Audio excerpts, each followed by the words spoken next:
Trailer release అయ్యాక trailer మీద కొంచెం నెగిటివిటీతో అలాగే తక్కువ హైప్ తో రిలీజ్ అయిన సినిమా భారతీయ 2. ఈ సినిమా ఎలా ఉందో ఇప్పుడు చూద్దాం.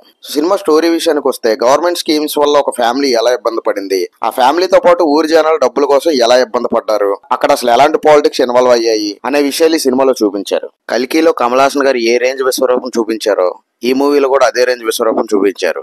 So government hospitals, government offices లో అవినీతి జరగడం, అది సిద్ధార్థ్ ఆపలేకపోవడం, అదే టైంలో సేనాపతి ఎంట్రీ అవడం సినిమాలో చాలా బాగా చూపించారు. ఫస్ట్ సినిమాలో పాజిటివ్ ఏమున్నాయో చూసుకుందాం.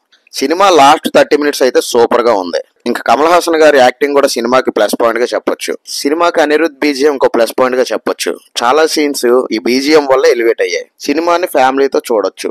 ఈ సినిమా సెకండ్ హాఫ్ లో డైరెక్టర్ శంకర్ మార్క్ ఎగ్జాక్ట్ గా కనిపించింది.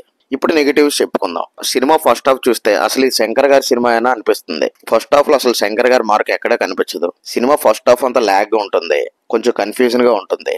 ఇంకోటి ఏంటంటే ఫైట్స్ కూడా కొంచెం ఓవర్ గా పెట్టారనిపిస్తుంది.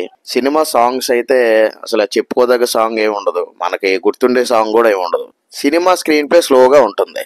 ఈ భారతీయుడు 2 సినిమాని భారతీయుడు 1 సినిమాకి అంటే పార్ట్ 2 సినిమాని పార్ట్ 1 సినిమాతో కొన్ని సీన్లో లింక్ చేయడం అనేది బాగుంది. ఇంకొక విషయం ఏంటంటే సినిమా చూస్తున్నప్పుడు ఆల్రెడీ మనం ఈ సినిమా ఇంతకు ముందే చూసాం కదా అనే ఫీలింగ్ వస్తుంది. బట్ ఇంటర్వెల్ ట్విస్ట్ అయితే చాలా బాగుంటుంది. ఇంకా సినిమా మెయిన్ స్టోరీ పాయింట్ గానీ ట్విస్ట్లు గానీ సెకండ్ హాఫ్ లోనే రివీల్ చేస్తారు. సినిమాలో కొన్ని సీన్స్ అయితే బోరింగ్ గా ఉంటాయి. ఈ సినిమాలో కొన్ని ఎమోషన్ సీన్స్ పెట్టారు.